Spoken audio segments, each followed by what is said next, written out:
It seems like everybody nowadays has some sort of villain origin story. I think, unfortunately, for a lot of men, that it's easier to use their past traumas and anger for motivation to better their physical attributes rather than their mental ones. It seems like there's a common thread going around of wanting to get better and not wanting to get better in the self-improvement sphere.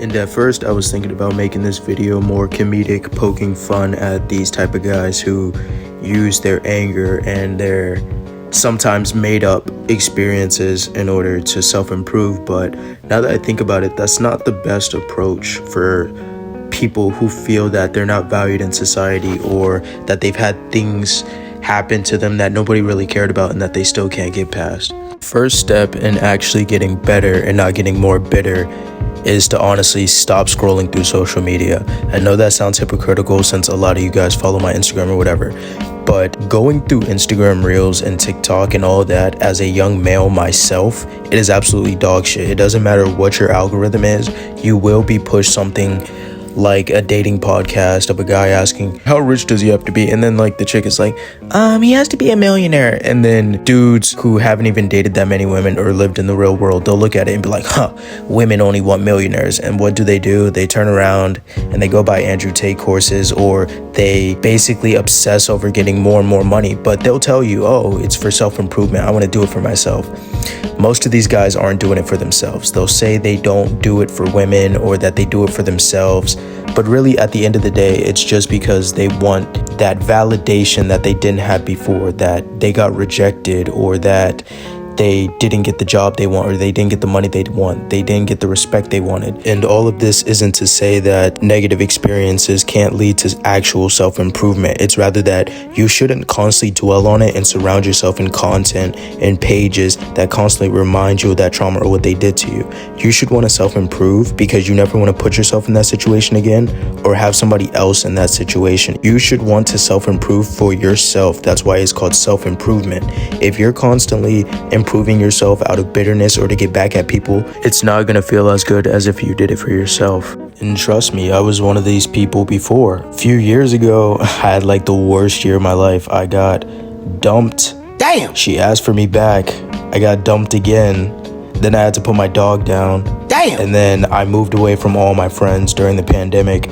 And at that point in my life, I was like, dang, I need to get back at the girl. I need to get back at all the friends that I lost. My dog just died. I have no motivation. So I went to the gym, started working a good job, graduated early. And then when I went to graduation, I was thinking, oh man, everybody's going to be like, there's such a change. Wow, we should be friends with him again.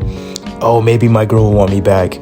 I came back, after a few, oh, you got bigger, or, oh, haven't seen you in a while. Nobody cared. And, that kind of made me go, wow, none of what I did really mattered. But it did matter because I self-improved myself.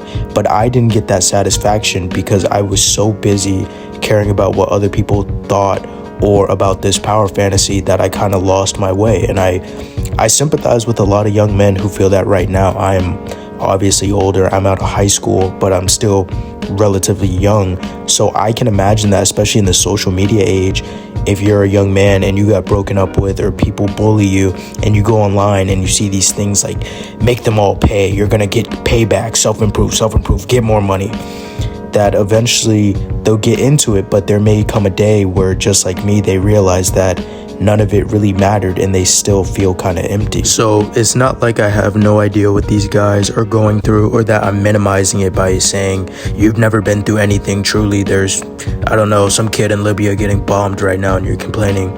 But I think that it's smart of me to pass on what helped me if there are other guys who are still suffering despite self-improving.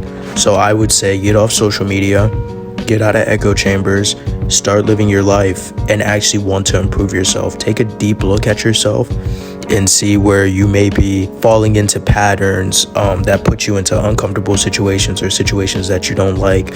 See if there's procrastination, laziness, if there's still some traumas you're working with. Try to talk to people or therapists. There are other ways out despite constantly dwelling on who harmed you.